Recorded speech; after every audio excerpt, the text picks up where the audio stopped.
Simple answer: Twitch has done a lot to you, but you probably haven't noticed. However, Twitch has changed more than just you, the viewer. It's also impacted the entire entertainment industry, notably television and video games. Let's explore this. This video analyzes Twitch's impact on the entertainment industry and, more importantly, on you, the viewer. After conducting my research, I wanted to describe how Twitch has changed you, even if you don't watch Twitch. If you don't know what Twitch.tv is, it's a live streaming website where people broadcast themselves doing all sorts of things. Usually, the broadcasters, known as streamers, play video games, but you never know what you'll see.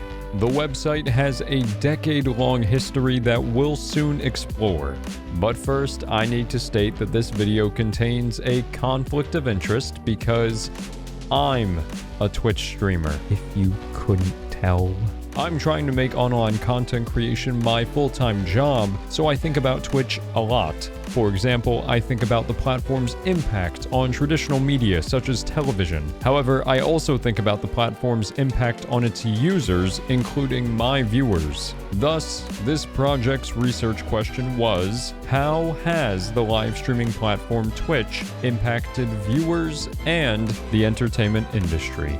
I wanted to dive deep into Twitch research to help us better understand the platform's dynamics. After reading academic studies, I've made some realizations about Twitch, both good and bad. Of course, you probably think I'll lean towards the good because I'm a Twitch streamer. Still, I have tried to keep this video as factual and unbiased as possible. After all, I am about to graduate with a journalism degree. Before exploring my findings, I should clarify that this video is my research project for my capstone in digital communication, information, and media course. So I'm double dipping by completing a school assignment while also making another upload for my YouTube channel. Finally, one last thing. A citation might appear when I start explaining something. I've included these citations so you know where I derived my information. My reference list is in the description of this video. Very official, I know. Alright, let's plunge into my shocking findings. First, we'll explore what Twitch has done to the entertainment industry. I want to show Twitch's impact on traditional media outlets, especially television. Before we unpack that, though, let's start with a bit of Twitch history. In 2006, startup engineers Emmett Shear and Justin Kahn created Justin.tv as a small side project. The pair made the website so Kahn could broadcast his life online 24/7, but any other user could broadcast themselves too. Gaming streams became the most common Justin.tv live streams, so in 2011, Shear and Kahn created the separate company Twitch, dedicated to gaming streams. In 2014, Amazon saw Twitch's potential for the future of gaming and purchased it for $970 million. Amazon still owns Twitch today, and the platform continues to grow in size and popularity. Meanwhile, print media and linear television continue to decline, especially for younger demographics. For example, on average, people ages 11 to 24 years old only consume half of their video content through television programs. If you visit Twitch's website, you will notice the content is predominantly video game broadcasts. Nowadays, the video game industry is larger than the movie and music industries combined. Understandably, video games have become a spectator sport. Streamers broadcast themselves playing video games like a sports channel broadcasts a sports game. However, unlike watching a sports game, there is an intimate level to Twitch live streams. Viewers can directly communicate with streamers through the platform's chat feature, and streamers can respond in tandem. In most cases, the broadcaster is the focus of the Twitch stream, not the video game they play. This is a critical difference between Twitch and TV broadcasts because viewers viewers play a role in the content. Another crucial difference between Twitch and traditional media is the barrier to entry. Anyone with an internet connection can become a full-time streamer. Twitch requires no professional training, anyone can start streaming and eventually make a profit. Several full-time Twitch streamers stated that a university education seemed unnecessary to launch a Twitch career. As a result, Twitch has lowered the entertainment industry's financial barrier to entry. Large media corporations no longer dominate media production and consumption. Online content creation, including Twitch live streams and YouTube videos, is a new solo entertainment career that anyone can quickly begin. After examining the differences between Twitch and traditional video entertainment, you might think Twitch is snubbing these conventional media sources. Twitch is indeed moving eyeballs away from TV screens. However, the Twitch viewing experience still mirrors many standard television practices. For example, Twitch live streams draw in the same crowds as television programs. Hundreds of thousands of viewers watch video game tournaments on Twitch, just like viewers watch sports on TV. Twitch is a social experience between viewers, but so is TV. For example, think of the times you've watched television with friends or family next to you. Many viewers go to Twitch when they're bored, just like they go to the television. In addition, viewers still mindlessly scroll through channels, a traditional TV experience known as channel surfing. Alongside television, Twitch mirrors the radio. Many viewers listen to streams as an audio-only experience, similar to radio or a podcast. For example, they might work while listening to a Twitch stream. Viewers use Twitch differently depending on the context, but they still use the website the same as a TV or radio. However, these are surface comparisons, so let's go further and explore how Twitch implements several television study concepts. Twitch's first mirrored TV concept is an idea called second screens. When someone watches entertainment on one screen, they likely have a second screen close by, such as another monitor or a phone. Viewers often look at these second screens while consuming media from the first. For example, a Twitch viewer might use social media while watching a live stream, just like someone watching TV. Twitch also exemplifies the TV concept called flows. Flows refer to deliberate program order to maintain viewer attention. TV channels want the following program to interest you after the first one ends to keep you glued to the TV. We loosely notice this concept on Twitch as well. For example, sometimes streamers raid each other. During a raid, a streamer transports their viewers to another streamer before ending their stream. Raids keep viewers watching back-to-back broadcasts, creating a flow like TV programs. Finally, Twitch demonstrates the TV concept known as liveness. Liveness refers to television's ability to broadcast live content and pre-recorded content. These broadcasts create a feeling of simultaneity and cohesion as networks broadcast the same content to different places. When someone watches a Twitch stream, they actively participate in liveness. People from around the globe simultaneously communicate and consume the same live stream, which creates a feeling of presence, togetherness, and community. I'll talk more about this later in the video. Twitch has impacted traditional video entertainment, especially television, while also adapting some of its qualities. However, Twitch's impact on the video game industry is even more pronounced. First, Twitch has brought new visibility to indie games, retro games, and even tabletop games, allowing these games to continuously thrive. Any game can be financially successful if it receives enough attention on Twitch. Next, Twitch has become a new medium for game reviews. Viewers develop opinions about different games by watching streamers play them. The streamer will probably talk about their experience with the game. In addition, viewers can ask the streamer questions about the game in the stream chat. Therefore, your Twitch viewing experience will probably influence your game purchase. Video game companies have recognized the power that streamers now hold over their game's success. However, they also know that you might not even purchase a game if you opt to watch a Twitch streamer play through the game instead. While Twitch streamers are stealing attention from traditional game critics, they are not replacing standard reviews. Both written and video reviews are still popular on gaming journalism websites and YouTube. These reviews cover a broader scope of video games, and viewers can digest them more quickly than a full-length Twitch live stream. In addition, consumers still trust dedicated game critics more than Twitch streamers for reviews. I've now covered some of Twitch's impacts on the entertainment industry. Twitch's influence on entertainment is strong, but its influence is also strong over something else: you. So let's move into an even more relevant discussion topic. How has Twitch influenced you? As someone who wants to be a full-time content creator, I can say that every aspiring Twitch streamer's penultimate goal is to increase their view count. I hate focusing on numbers, but it's the unfortunate truth. When more people watch your stream, you're more likely to make money. Therefore, streamers try to transform you into a loyal, returning viewer, even if they're not conscious that they're doing so. I know this will be a pessimistic view of the streamer-viewer relationship, but please bear with me. If you've ever chatted in a small Twitch live stream, say 30 viewers or less, then you know it's an intimate process. Most small streamers will acknowledge your comments aloud, and you might start a conversation amongst the crowd. This is Twitch Streaming 101. A quick Google search will tell you that streamers with small audiences need to engage with their viewers, or else they will lose them.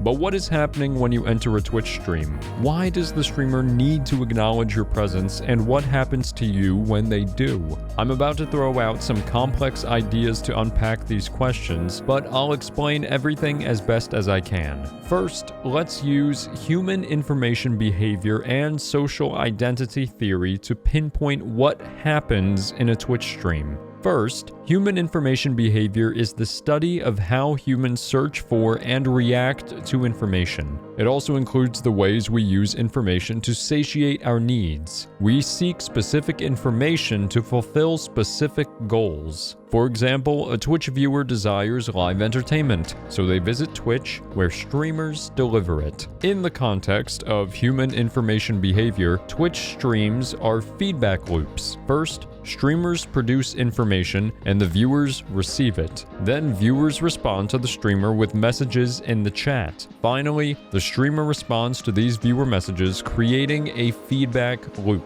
However, there is a critical difference between the streamer and their audience. Streamers produce information to present themselves and entertain their viewers. Meanwhile, the viewers type in chat to fulfill their need to belong. That's right, when you send messages in Twitch chats, you are trying to fit into a group. It's an innate human behavior, but why do humans seek group memberships? Well, we want to establish our social identity. Social identity is your understanding of who you are based on your group affiliations. We understand ourselves better when we belong to a group. For example, I identify as a Twitch streamer.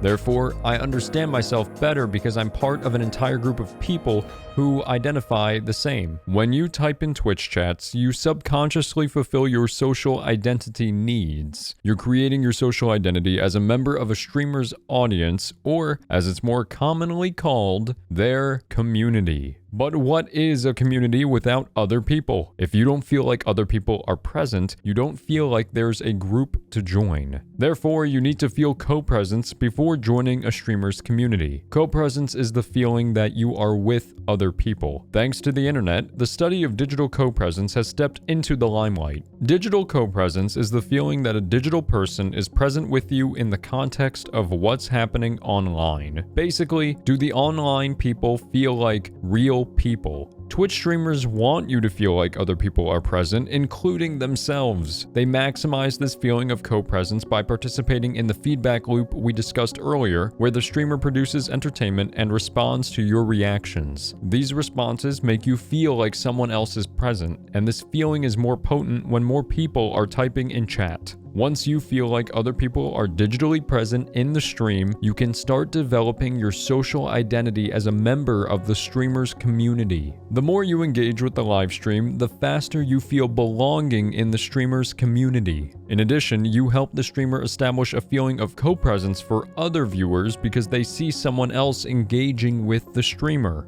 Some interesting things happen to you once you join a streamer's community. First, when you join an online group, you will almost automatically think of your group as superior to others. For example, you might think your favorite streamer's community is better than others, even though you've never participated in the other streamers' live streams. Second, you will feel like you are part of the in-group the more you engage with the community. An in-group includes the people who understand community norms and culture. For example, when viewers know when to use a streamer's Twitch emotes, they feel like part of the in-group. You will start to communicate more with others in the in-group. This entire process is an interaction ritual chain. When people associate positive social emotions with a group, they return to it, assembling an interaction ritual chain. Streamers especially want you to form an interaction ritual chain because it means you will become a returning viewer. As you ingratiate yourself into a streamer's community, the third thing that will happen is you will start to present yourself differently. Social identity theory states that self-identity within a specific group dictates how we present ourselves. So, for example, you might express yourself more openly when part of a community's in-group. However, I need to note something. The larger the streamer's community, the longer it will probably take you to develop an identity as the streamer's viewer. This is because the streamer-viewer relationship is less intimate when the audience is larger. After all, it's quicker to establish yourself in a community of 50 than 50,000. Finally, you might consider donating money to the streamer. The more you identify with the streamer's audience, the more likely you will donate. You may want to ingrain yourself further into the streamer's community, or you are already embedded in the community and want to support it financially. This explains why some viewers donate money even though Twitch streams are free to watch besides advertisements. If you're a Twitch viewer, I understand if you're uncomfortable with such a direct examination of your behavior, but don't worry, things will only get worse. Now, I will illustrate the specific ways streamers transform you into a loyal viewer. A streamer must know how to retain an audience. If no one is watching, then the streamer won't make money. Therefore, the streamer's ultimate question is how do they keep people watching their streams for long periods? As we discussed in the previous segment, it boils down to creating positive social experiences for the viewer. First, let's talk about entrainment. Entrainment refers to validating the viewer's shared experiences as an audience. Streamers entrain simply by communicating with chat and encouraging viewers to participate in the conversation. For example, a streamer might ask viewers about their opinions on the featured video game. This excites the viewer and contributes to a positive mood throughout the viewer community. Entrainment boils down to creating good feelings through positive discussions. During the entrainment process, streamers give their viewers recognition. Streamers acknowledge viewers by reading their comments, answering their questions, or addressing them by username. Sometimes all three happen simultaneously. When viewers feel recognized, they are more likely to continue watching the live stream. In contrast, if a streamer does not read the viewer's comment, the viewer might feel less inclined to engage in the chat or even watch the stream. Most streamers excitedly welcome viewer communication, but they also know that they risk losing their audience if they don't engage in the conversations. When Twitch streamers refer to their actions in a video game, they often refer to themselves as we. For example, we are going to go fight the boss, or we just beat the game. Streamers do this to make viewers feel like they're part of an interaction ritual where the streamer and viewer play the game together. Heck, I've even used the pronoun we to refer to myself several times throughout this video to accomplish this effect. But honestly, the streamer does all of the activity while the viewer watches. However, one of the most effective ways streamers create positive social experiences for their viewers is through personal stories and discussions. These stories make the streamer more authentic and relatable, as if the viewer personally knows them. If you're familiar with Twitch's culture, you probably know where I'm going. Now, let's talk about the elephant in the room.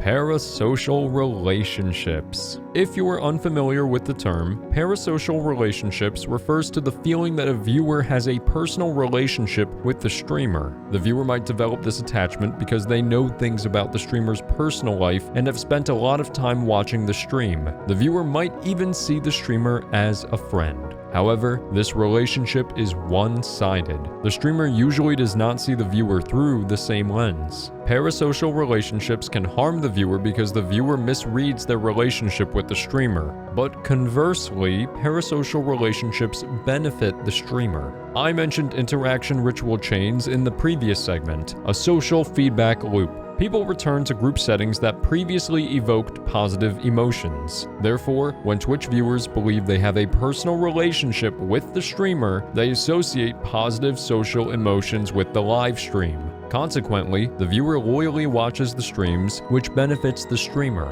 However, parasocial relationships damage the viewer's emotional health. Therefore, Twitch viewers must remember the true nature of the streamer-viewer relationship to avoid falling for this trap. Many streamers know that parasocial relationships benefit their streams. Therefore, some streamers will not acknowledge their parasocial relationships with viewers. Still, sometimes they are genuinely unaware that viewers have developed a parasocial attachment because it is a one-sided relationship. Therefore, Twitch viewers must rely on themselves to prevent these false relationships, not the streamer. Before concluding this segment, I want to clarify that this isn't some secret brainwashing plan to make you watch live streams. However, I can't deny that streamers implement these tactics to generate interest. Nevertheless, most streamers don't even know why they're doing some of these things. They just know it makes viewers return. The tactics, as mentioned earlier, are undoubtedly manipulation, but the process usually harms neither the streamer nor you, the viewer. Instead, both parties benefit. The streamer gets closer to making content creation into a career. Meanwhile, you receive free entertainment and an online community. However, this doesn't mean you're entirely safe on Twitch. Another party is in the mix, and it can make or break your experience on the website. Of course, I'm talking about the other viewers. I've made it clear that watching Twitch streams is a social experience. Therefore, your interactions with other users will determine your overall enjoyment. I have reviewed the effects of positive social interactions on Twitch, but now I want to address the causes and consequences of negative social interactions. Just like offline communities, every Twitch community is different. There are different people, different rules, and different atmospheres. There are plenty of positive Twitch communities. After all, creating a positive atmosphere makes it more likely that a viewer will join a streamer's community. Unfortunately, however, some Twitch communities are full of negative behavior. This behavior includes exclusionary language, sexism, toxic masculinity, general harassment, etc. One explanation for such behavior is that people in online communities think they influence each other less when everything is digital. De-individuation predicts this behavior. De-individuation is the tendency of low-Q environments to blur individual differences and strengthen social identity. This occurrence is common online thanks to the internet's anonymity. For example, a study of Dark Souls Twitch streams found that users are more comfortable sharing frustrations and difficulties in these live streams than others. When more people vent their anger, this behavior becomes routine. The same study found that on Twitch, streamers heavily influence their viewers' behavior. After all, streamers are like community leaders. They create the group's rules but also need to enforce them. A streamer's community guidelines help their viewers connect because everyone has to abide by the same rules. The more someone identifies with a streamer's community, the more likely they will comply with community norms. However, streamers establish these group norms. If they don't enforce their rules, viewers believe certain negative behaviors are tolerable. Regardless, Twitch is a confusing place. Every streamer has unique rules. In addition, reactions to negative behavior vary from streamer to streamer. For example, some streamers temporarily remove rule violators from their live streams. On the other hand, some streamers permanently ban users after their first offense. Still, some streamers do nothing when viewers violate their rules. Overall, this creates a problem for you, the viewer. You don't know how to respond to negative behavior on Twitch when streamers' responses vary case by case. Sometimes negative behavior is tolerable in a Twitch stream, like spamming emotes or harmlessly bullying the streamer. However, this is not globally tolerated behavior. When the guidelines are not the same across the website, you must tread carefully every time you enter a new stream. If you have watched Twitch streams before, you may have felt nervous the first time you chatted because you didn't want to break any rules. Eventually, you learn what is tolerable, but only after ingratiating yourself into the community. Continued exposure to negative behavior on Twitch will normalize these experiences for you, especially when this behavior goes unpunished. If you actively wish to avoid such incidents, I recommend observing the streamer's reactions to harassment within their community. For example, suppose a streamer does not respond to negative behavior in their community on several occasions. In that case, this behavior will probably repeat itself down the line. And that concludes my findings on Twitch. This video aimed to answer the question, how has the live streaming platform Twitch impacted viewers and the entertainment industry? You just learned how Twitch continues to change our entertainment, most notably traditional television and the video game industry. However, you also learned that Twitch is not a complete game changer. The platform has changed entertainment, but it still demonstrates traditional media practices. More importantly, you learned how Twitch has changed you, the viewer. We covered what happens when you start watching a live stream, especially when you socialize with other viewers. In addition, we reviewed the tactics streamers can subconsciously or consciously use to convert you into a regular viewer. Finally, we discussed negative behavior on Twitch and what happens when you are continuously exposed to it. I hope you found the video informative and that it helps you make more educated viewing decisions on Twitch. Suppose you enjoyed listening to me analyze Twitch's impacts. In that case, you will probably enjoy listening to me unpack the lessons I learned from a failed Kickstarter. I learned some valuable life lessons about promises from this experience. You can learn them too by clicking on this video.